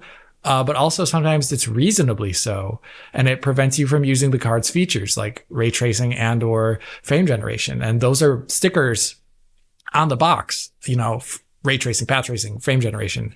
And if it can't do that due to the VRAM at its intended resolution according to NVIDIA, then I think they're kind of making a product that fails on its own merits that they're pushing forward. So yeah, come on. Okay.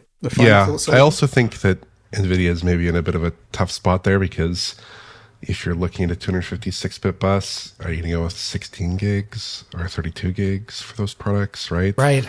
Clearly on the 5090 series, that choice seems to be pretty easy, because you don't want to have less VRAM than the 4090, even though 32 gigs is kind of a ridiculous amount of VRAM, I would say.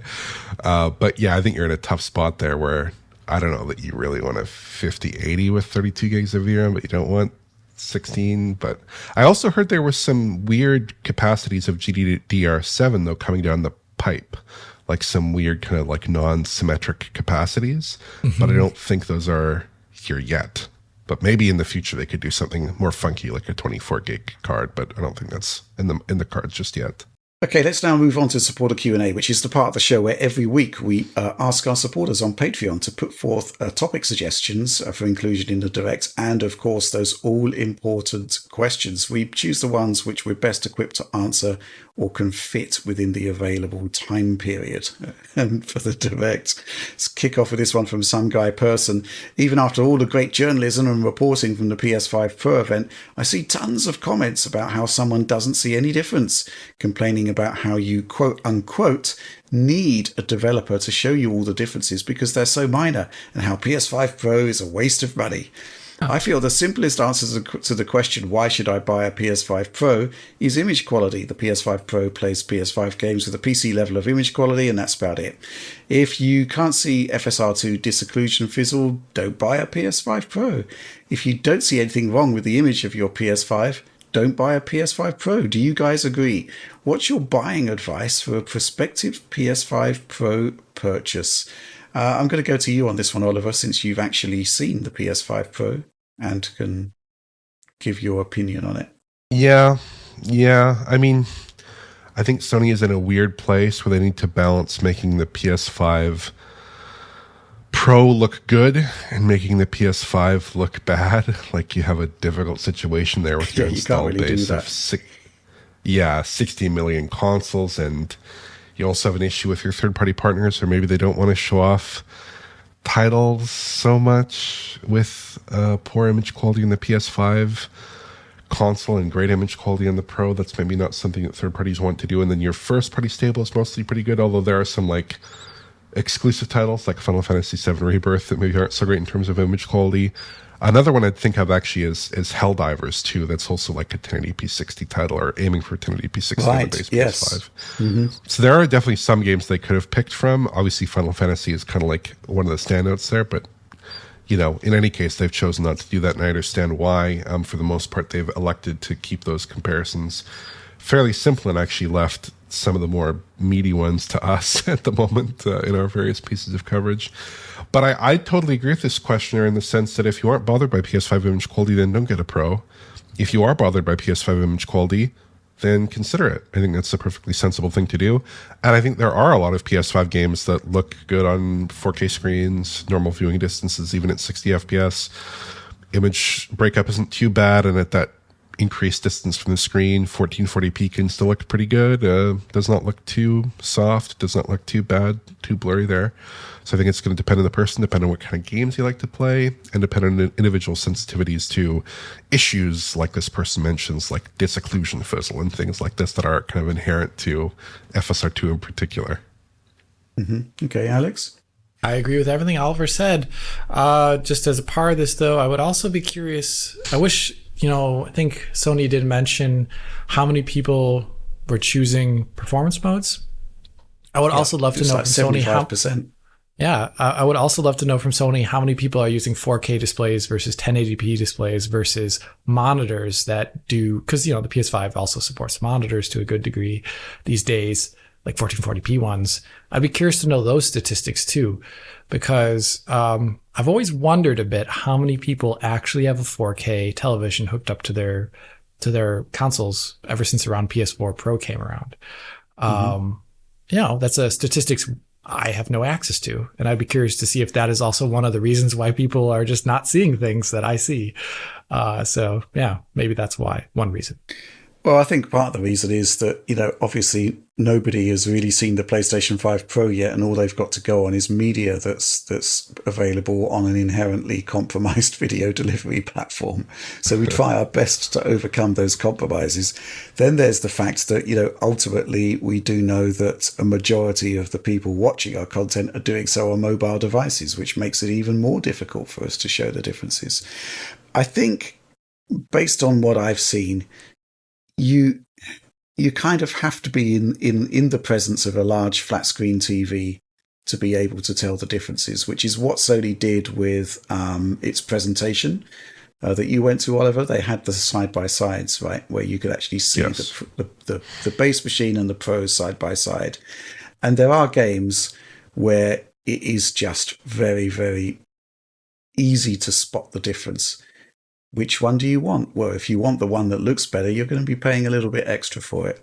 This argument is quite interesting from my perspective, because it's kind of like, if people can't tell the difference between the presentation from one piece of hardware and then another that's got a much bigger GPU or capable of much bigger, much greater image quality, then why would there be? Why do people buy more expensive graphics cards? They buy them because they get more value from them, and they get more value from them from increased frame rates and image quality and features, which is exactly what the Pro is doing. Now, I can recognize entirely that in the console space there may not be that level of discernment, but at the same time, in the PC space, the audience is huge. NVIDIA is selling millions of GPUs. So, I don't really buy it, to be honest. I think ultimately the base PlayStation 4 is what you would call good. The Pro is better. That's the way it works. And you pay extra for better. It's that simple. Nobody's saying to you, you've got to buy a PlayStation 5 Pro. Ultimately it's down to the user to make an individual sort of choice as to what they want. It really is that simple. Any final words on that one before we move on? I guess the only one thing that I would love to see is, and maybe it's just not possible, but like NVIDIA gets away with some of this too because they can throw out like, you're going to get path traced Indiana Jones. You're going to get path traced Cyberpunk. And those things are honestly more obvious from a visual perspective, even just side by sides without zooming and things like that. And I just think that was why I said originally when we talked about the initial presentation from Mark Cerny, which was more probably just him inserted into some sort of advertising video, but where it could have shown off like transformational differences due to ray tracing as part of the presentation, a lot more of it. And I think that is one thing that shows up without zooms in a YouTube video. So maybe that's one thing I would prefer they show in the future too. Like with F124, where it's like, yeah, that is a pretty different looking title. Yeah, like without, you showed the the with and without in the beginning of the track area, and it's like all glowy and weird on the base, and it's like actually has proper occlusion, on the Pro. Like those are things that I can see so easily, and I think Tom, Dick, or Harry, whoever they are, they can also see it. Okay. Tom, Dick, and Harry. Yeah, why not? Yeah, okay. I think there's something else to add into the discussion as well on the PC side, which is that, everybody was doing their PC builds that cost the same as a PlayStation 5 Pro, and, maybe they did, maybe they didn't. But, we've got this new generation of GPUs coming from NVIDIA. Inevitably, price versus performance is going to shift even more towards the PC at that point. It kind of has to, otherwise 50 series is dead in the water, really. So yeah, that's going to be interesting in terms of this kind of gradual moving together of console and PC pricing. Let's move on. This question is from Paul Calamata. You've often mentioned on your podcast it's becoming more difficult for console manufacturers to reduce prices due to transistor costs not coming down at the same rates that they did in the past, creating situations like the PS5 Pro where Sony was able to deliver a mid-gen refresh but at a substantially increased cost. At the same time, the rate of graphical improvements gen on gen has also slowed down considerably, and we're in an age of diminishing returns with the leap in power provided by each new generation. Would the logical solution to both of these trends simply be to extend the generations for longer than they have lasted in the past? If you can't deliver a compelling next-gen experience every 7 years for $400, wouldn't it just be better for everyone, consumers and platform makers, to deliver that next-generation experience every 10 to 12 years instead? 10 to 12 years, that's pretty extreme, isn't it, Alex? That's a very long time, especially in the GPU space, seeing the differences there. Look at 12. I mean, the rate of progression has slowed down due to the cost of shrinking dies going up, but you still see a large progression in terms of how much more powerful a CPU or GPU was between the last 12 years, for example. Very large difference. And I think that would be almost too long. I think we talked about it before, the introduction of a more phone-like model of upgrading. GPUs get upgraded to some way to get revenue back in and show differences, but still have games be produced for a wide variety of machines to cover a large install base. I think that's probably more reasonable than waiting that long to release a new generation where everyone transitions over to it. I think it's just going to be a lack of generations for a while where it's like more fluid and there's more iterative upgrades. Because right now, based upon the PS5 Pro's GPU things, like the things that it's added into its GPU, the PS6 is actually going to be, by necessity, more iterative than it would have been otherwise had the Pro not existed. In fact, more so than probably the difference between PS4 Pro and PS5, where it's actually markedly different in a lot of ways. PS6 is actually going to be very similar to PS5 Pro, just with a different CPU and some more GPU features. So I think that's what it's going to be, iterative and not defined console gen start. Okay, interesting. What do you make of this, Oliver? Maybe, but I think it would probably take the form of an extended cross-gen as opposed to like really lengthening those generational transitions in a strict sense. I think that the PS5 will be around for many years to come, and I think there will be a very extended cross-gen period, even perhaps relative to what we saw at the beginning of this generation, which itself was a very extended cross-gen period. And absent, I think, the kinds of like really crazy AI developments that we might see, but maybe won't see in kind of constrained console hardware. I think that like the next $500 console is probably not going to be, you know, that crazily different from the last $500 console, at least relative to what we've seen in the past in terms of that increase in performance capability. So I think that's a real constraint there. But I would personally expect to still see a PS6 in the next 4 years or so. But I would expect that software for the PS6 to have a wider degree of continuity, and for there to be relatively few cross-gen, or rather relatively few next-gen exclusives on that hardware, just because of the cost of development and because of the reality that you need to target a very wide range of consumers, and that the next-gen consoles won't do that immediately, and that especially if they're priced at a high level to actually give you that generational boost that you're looking for, that prospect is going to be a little bit more challenging than it has been in the past to get people to switch consoles. I don't know what to make of this because, what can I say? The fact that the PlayStation 5 is still $500 is hugely problematic. It means that you can't address the same number of people as you have in the past because you can't cost reduce the console. Maybe the solution is to come up with a longer generation. I just think it's slightly disappointing that the PlayStation 5 generation essentially just missed out on machine learning based silicon, because that is basically going to be the future of scalability. And I'm 99% sure that this is what Microsoft is talking about when it talks about the greatest generational leap from one console generation to the next. I kind of think that the ultimate solution for this is to create games that do run on as many systems as possible, and introduce scalability into the software in that respect. So, you know, as shocking as it is, perhaps the future is cross-gen as such. The next generation, who knows what they're going to do there? I mean, what is the next big frontier? It does all seem to be machine learning based. How long should this generation persist? I just don't know. I think the problem is just the cost of making these things at this point. You know, that's the real issue. And I think that the concept of subsidizing a piece of hardware in order to grow a user base doesn't seem to be working. That's problematic. I guess that the only solution at that point is to more heavily embrace PC, where competition drives down prices. But I don't know what to say about this.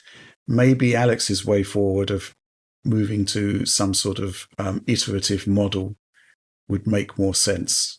And then you'd have kind of like what happens with Apple devices, where, you know, okay, you have various cutoff points for various classes of devices for games. I don't know. I really don't know. I'm not sure 10 to 12 year console generations is the way to do it, to be honest, because the one thing that consumers do want is access to the latest and greatest technology. You know, when you look at what happens with the smartphone industry, for example, it's quite, you know, remarkable just how often people upgrade and then don't make use of the features that the phone provides. We're seeing it with the AI stuff at the moment. I don't know is my answer to this question. There's a big existential question facing the whole concept of consoles, I think, going forward. Let's move on. Anxiously Chrono-Triggered asks, "Hey gents, exclamation point, with AMD silently announcing FSR 4 based on machine learning, do you think it would be the main upscaler in the upcoming or the incoming Microsoft handheld, aka X-Boy? Cheers!" Oh boy. Exclamation point. Alex, I'm going to pose that question to you, but first of all, X-Boy. Don't Google X-Boy. I don't know. It sounds wrong. And in this case, I mean, yeah. I mean, doesn't it that makes sense, doesn't it? Yeah, that all sounds right. In spite of what Microsoft's kind of implication and pre-release of Xbox Series X discussion was about them using their own machine learned upscaler, nothing seems to have come of that outwardly. They are embracing standards on PC that are more open and flexible, and it seems like FSR is the thing that's driving them at this point. So that's what I would imagine to be the case. Yeah, actually, yes. Mm-hmm. Yeah, it's worth pointing out that I did actually get some attention from Microsoft and indeed cooperation in putting together my Auto SR video, which kind of surprised me because, why would Microsoft be that interested in me talking about an upscaler that you can only use on a Qualcomm Surface laptop? So maybe there is something to it. What do you think, Oliver? Yeah, I do. I think it's reasonable, but I do wonder about the X-Boy, so-called, because it really depends on whether it's an Xbox handheld, and you do have that kind of buy-in from game makers to build games for that handheld, or if it's more of like a PC thing, or if it's somewhere in between. Like, we don't really know exactly what form that might take at the moment, and if it is more flexible there, then presumably you'll have some choice over that upscaling solution. So it might be the default de facto for that console, but it might not be in reality the mandatory default in a lot of titles.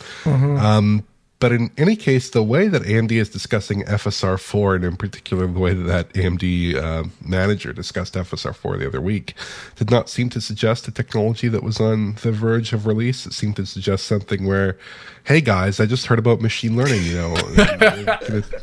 you to write a machine learning upscaler, I guess. Get cracking 9 months ago. So presumably that is still ongoing work. That quote is amazing. It's still great. Like, as if no one knew about it until this guy came into the room and said, guys, what about machine learning? I love it. Yeah. So if that's the case, I mean, it would presumably still be some ways out, but perhaps it would coincide with an X-Boy, so to speak, especially if an X-Boy has like an NPU, and if it is an NPU-based solution, as you guys speculated last week, I think that could be reasonable, and that would be certainly in line with what we see from Auto SR, where they are kind of designing it to run on a low-power NPU dedicated block of the SoC there. Okay. Let's move on. This question from Kellen Sandifer. Is having two consoles launch really that bad? Most of the complaints of the Series S seem to be due to the lack of memory. Would everything be all right if the memory amount was the same between the Series S and the X? So, Alex, this is the reason I picked this question is that a couple of weeks ago you posited a theory that the next generation PlayStation would be potentially using a Series S/X type model. And then, lo and behold, there was a rumor that circulated directly afterwards saying that I thought that was Sony is developing multiple SoCs, or at least two. A thought that I had is that possibly, it could be an S and X style scenario. Another thought I had, possibly a bit more plausible, is that they're going to follow a route of a handheld and a home console. But let's talk about scalability between two different SKUs here, because I don't think the 4 teraflop GPU of the Series S is that much of a problem. But I do think the memory differential between the S and the X, and we've talked about this at length many, many times in the past, I think the memory interface and the savage cutback in memory on the Series S probably is more of a problem. What do you think? I agree with that. I agree with that for a variety of reasons. One, it's Series S seems to be time and time again, other than a number of UE5 titles, to be the thing that doesn't allow the developer to push ray tracing on the Series S. We've seen a number of cases where it's just outright disabled, even for UE5 titles, by the way. And I feel like that prevents developers from making that the baseline requirement of their game and not requiring 2 art passes for the same content. And that is primarily down to the fact that ray tracing requires more memory, and ray tracing, which is why the 5090 is going to be incredible, it requires a lot of memory bandwidth. 5090 is probably going to be ridiculous. But yeah, I think that is like the huge differentiating factor there.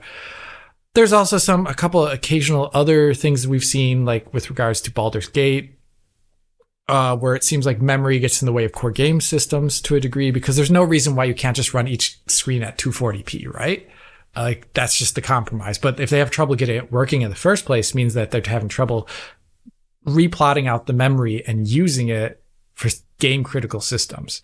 And I think that's a big issue. I really do wish the Series S, all these years after the fact, did launch with more memory so that it would be more so that it wouldn't become like a pain process for developers. It would have been great if it was just, oh, we'll have the game run at 540p.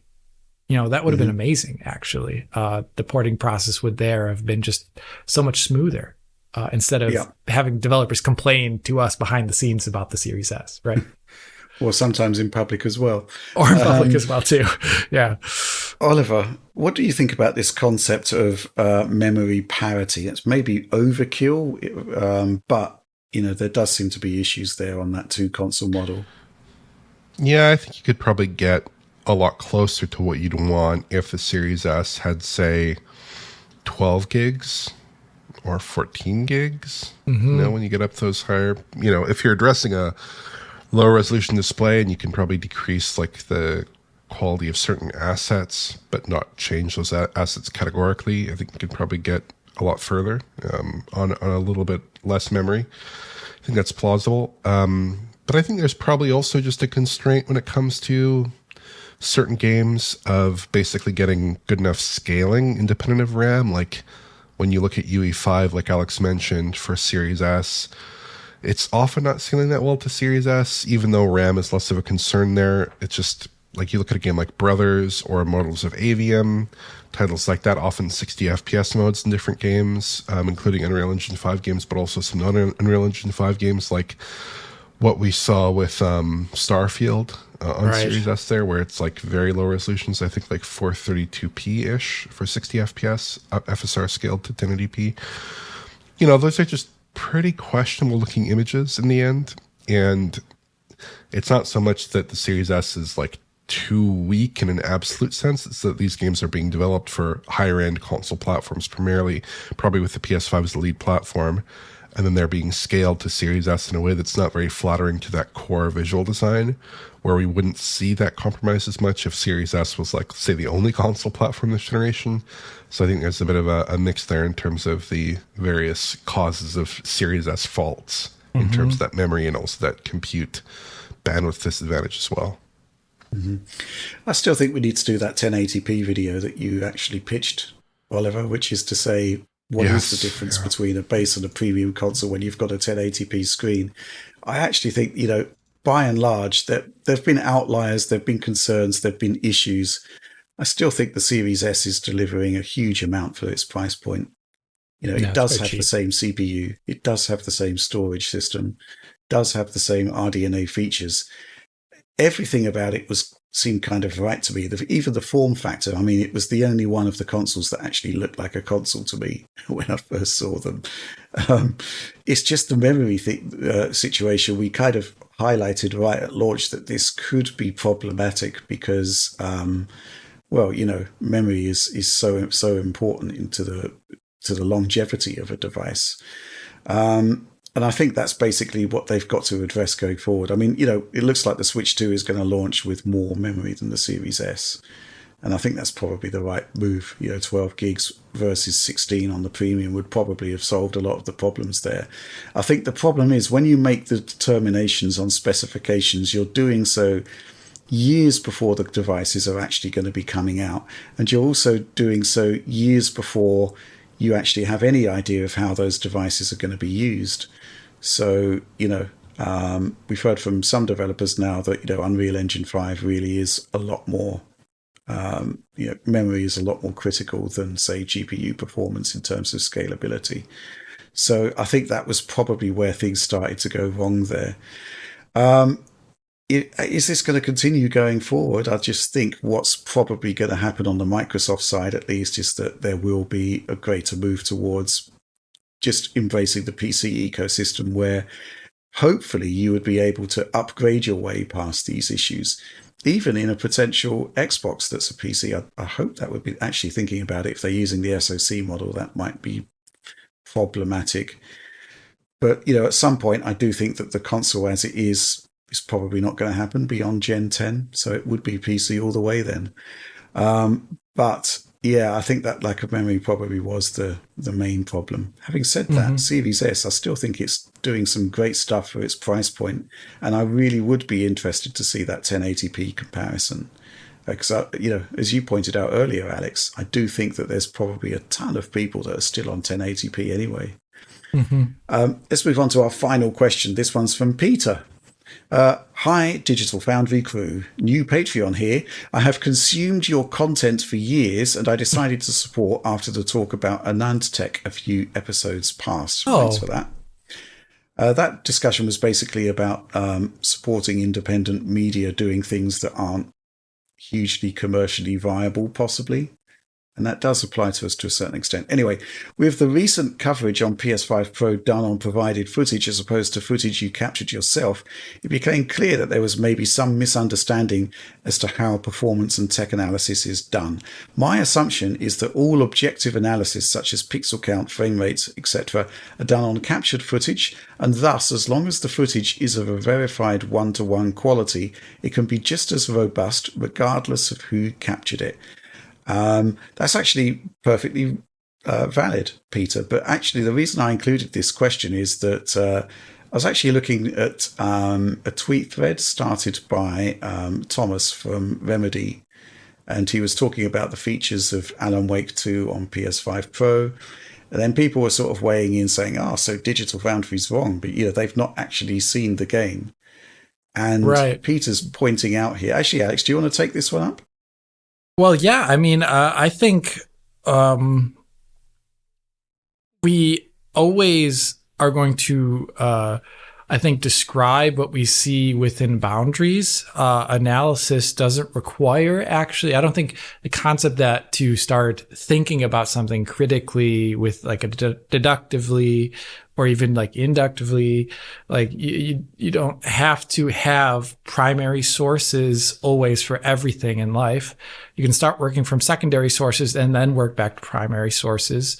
And then you always have to just couch all of that with a level, like a degree of how accurate it could possibly be, and also describe what the original source is in a good way. So we will say, just like in this video today, when I was talking about the state of play, I was saying like, I wanted to look at the texture quality in the new Ghost game, but I couldn't because the source was not there. It was not giving me what I wanted. So I would not comment on that. So I think that's part of it. I don't think you actually always need 100% like full on uncompressed capture to start making, to start saying things about resolution, frame rate, as long as the capture is done well. There's also poor capture we talked about before with, I'm pretty sure it is actually Starfield, where the footage was just like running poorly and the game was not running poorly, right? So these are things, but we always try and talk about that. So yeah, that's how I feel about it from my angle. You don't need the original source, but if anyone wants to talk about how if you differ in opinion helps. There, yeah, it always in helps.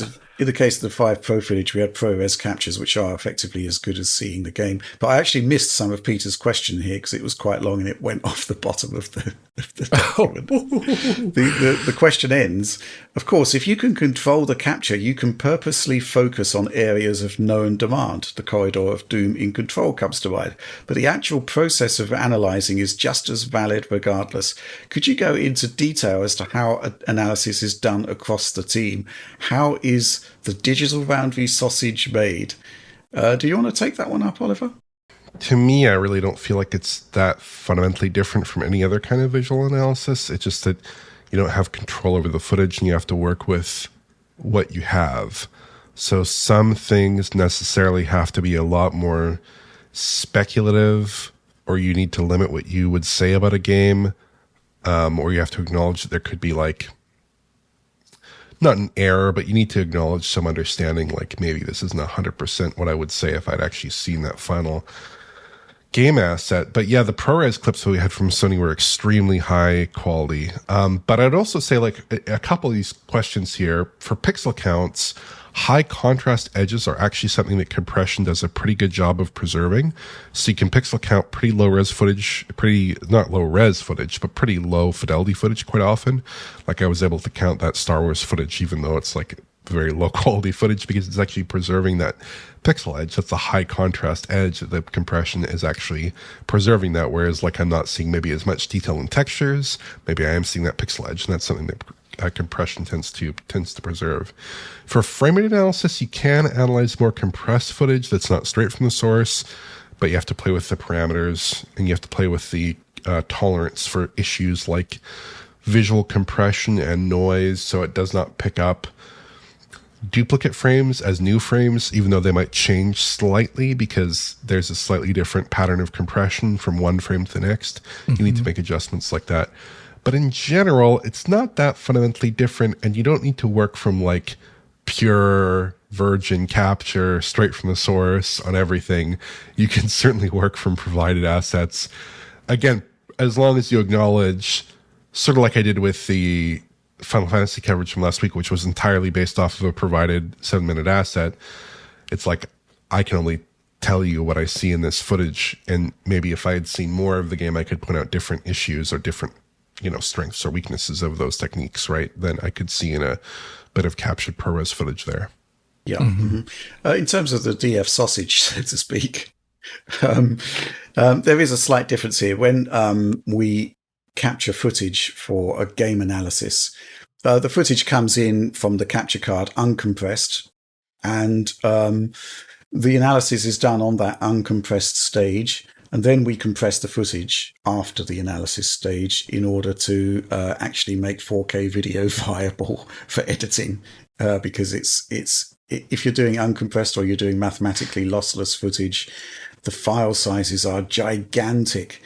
This was some foundational work or reworking that we did of capturing back in 2020, I seem to recall, in preparation for the Series X and the PlayStation 5, where previously we would bring in assets and capture them losslessly at 720p 60 and then 1080p 60, and the files were big and they were unwieldy. We weren't happy about it. But then with 4K, we realized we really needed to change things up because, we had to revolutionize the workflow. And the way we did it was to get rid of mathematically lossless compression because it's just too big to work with, compress on the fly, but also do the frame rate analysis before the compression. So that's basically the differentiating factor now between when we look at a game that we're capturing for ourselves for our analysis and when we look at the Sony stuff. You get the compressed feed at the end, and the level of compression varies what you can actually do with the footage. That's the bottom line. Things are kind of easier to a sense on PC in that you've got internal access to metrics, and but even then we still use video capture for the time being, at least, because ultimately what comes out of your PC is what the human eye will see, and therefore what we're commenting on. And there have still been some sort of weird things with internal tools not matching up with what the GPU is actually pumping out. And obviously the end user experience is what we're here for.